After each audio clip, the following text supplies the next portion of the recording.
ఈరోజు మనం దేవుడికి లోబడ్డం. ఎందుకోసం ఇస్సాకుకి ఆశీర్వాదం వచ్చింది? లోబడటం. అవునా? లోబడటం వల్ల మాత్రమే ఆశీర్వాదం వచ్చింది. దేవుడు చెప్తాడు, నా మాటకి మీరు లోబడ్డట్లయితే అన్ని రకాల ఆశీర్వాదం, ఆరోగ్యము, ఐశ్వర్యము, మీకు సమాధానము, మీకు ఘనత అన్నిటినీ నేను అనుగ్రహిస్తాను.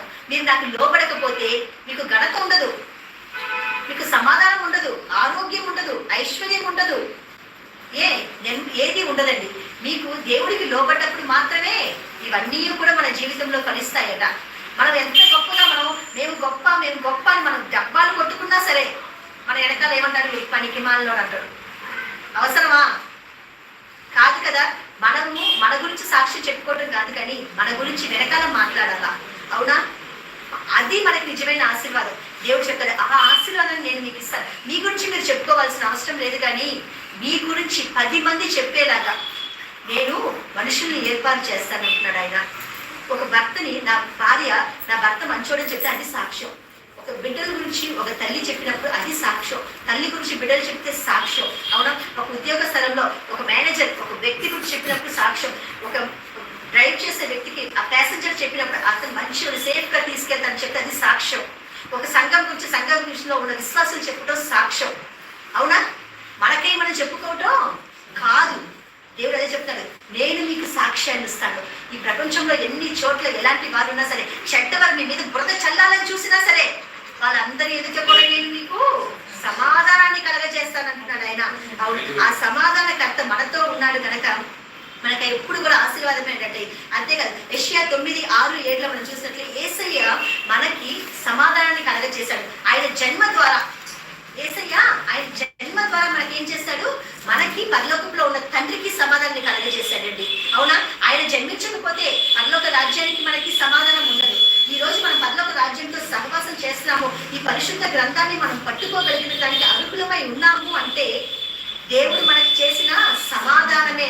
ఆయన రక్తంతో మనం చేసే గొర్రెల కాపరికి ఆయన వాళ్ళు ఎంతగానో ఆ చలిలో బాధపడ్డప్పుడు వాళ్ళకి దేవుడితో వచ్చి సమాధానాన్ని కలగజేసింది. అవునా? అంతేకాదు, మనం చూస్తే ప్రతి చోట కూడా చూసినట్లు ఎఫెసీయులకు రాసిన 6:15 కావచ్చు, అపోస్తలులకు దాంట్లో 10:36 కావచ్చు, ఎఫెసీయులు 2:17 కావచ్చు, యేసు కూర్చున్న సువార్త సమాధానాన్ని కలగజేస్తుందట. నిజమే. ఈ రోజు మనందరం కూడా ఈరోజు యేసు కూర్చున్న సువార్తను మనం చూస్తున్నాము. ఆ సువార్తని మనం పట్టుకొని ఉంటున్నాం కనుక మన అందరి జీవితంలో కూడా దేవుడు సమాధానాన్ని కలగజేస్తున్నాడు. నిజమే. యేసయ్య కూడా సమాధానాన్ని కోల్పోవాల్సిన పరిస్థితి వచ్చింది. అది ఎంత బాధకరంగా ఉంటుందో తెలుసా? అందుకనే దేవుడు చెప్తున్నాడు, ఆ బాధని మీరు భరించలేరు దేవుడు బిడ్డలారా, ఆ బాధని మీరు భరించలేరు నా ప్రియులారా, ఇప్పుడే మీరు నాకు మాటకి లోపడండి దేవుడు ఆఖరిగా విజ్ఞాపన చేసుకుంటున్నాడు. ఎందుకో చెప్పిన, ఆ సిలువలో ఆ తండ్రి ఆయన భారాన్ని, ఆ పాపాన్ని అంతా మోస్తున్నప్పుడు ఆయన అనుభవించాడు. ఒక్క సెకండ్ దేవుడు ఆయన చెయ్యిని విడిచిపెట్టినప్పుడు, తండ్రి నా చెయ్యి ఎందుకు విడిచిపెట్టావు, నేను ఈ బాధ భరించలేకపోతున్నానని కేక వేశాడట యేసయ్య. ఎందుకంటే అంతవరకు ఆయన పాపం ఎప్పుడు ఆయన మీద పడలేదు. ఈ లోకంలో ఉన్న ప్రతి పాపం ఆయన మీద పడిపోయినప్పుడు ఆ తండ్రి ఆయనకి ఉన్న మధ్య సమాధానము విడిపోయిందట. ఆ విడిపోతేనే ఆ క్షణము మనకి ప్రాయశ్చిత్తం చేయబడింది అక్కడ. అవునా? ఆ బాధను ఆయన భరించి అంతటి మహానీయుడు, అంతటి గొప్ప దేవుడు కేక వేశాడట సిలువ మీద, నా చెయ్యి ఎందుకు విడిచిపెట్టావయ్యా? ఈ రోజు మనం సమాధానం పడకపోతే, ఈ రోజు మన కుటుంబంతో కానీ, ఈ రోజు మన యొక్క శత్రువులతో కానీ మనం సమాధానం పడకపోతే ఆ బాధని భరించలేమని దేవుడు చెప్తున్నాడు. ఈ రోజు మనతో వెంటనే సమాధానం పడిపోమంటున్నాడు ఆయన.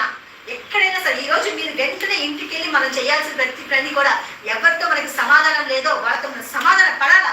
పడకపోతే ఆ తండ్రి ఆ క్షణంలో ఆయన పడ్డ బాధ ఆయన మాటలతో వర్ణించలేము. కానీ ఈ రోజు ఆ పరిస్థితి మనకు అవసరమా? దేవుడు ఆఖరాన్ని మిమ్మల్ని అడుగుతున్నాడు, ఆ పరిస్థితి మీకు అవసరమా నా ప్రియ బిడ్డలారా అని అడుగుతున్నాడు ఆయన. వద్దు దేవా వద్దు, మేము సమాధానం పడతామని చెప్పి ఈ రోజు మీరు సమాధానం పడండి. ఆ దేవుడు మన అందరినీ కూడా హెచ్చిస్తాడట, మన అందరినీ కూడా ఆయన ఆశీర్వదిస్తాడట. నాకు చెప్తాడు ఆయన, యోహాను సువార్త 14:27 ఆయన చెప్పినట్లు, నా సమాధానాన్ని నేను మీకు అనుగ్రహిస్తున్నాను అంటున్నాడు ఆయన. నేను నా సమాధానాన్ని మీకు ఇవ్వడానికి వచ్చాను అంటున్నాడు ఆయన. ఈ లోకం ఇచ్చినట్లు కాదు, నేను మీకు సంపూర్ణమైన పరిపూర్ణమైన సమాధానం. కలవరపడకండి, భయపడకండి, నేను మీకు అనుగ్రహిస్తాను. వెంటనే ఆయన మాటకి లోబడిపోదాం దేవుడి బిడ్డలారా. ఇప్పుడే లోబడ్డామా మనకు ఆ సమాధానం మన జీవితంలో మనకు ఫలింపజేస్తుంది. హల్లెలూయా.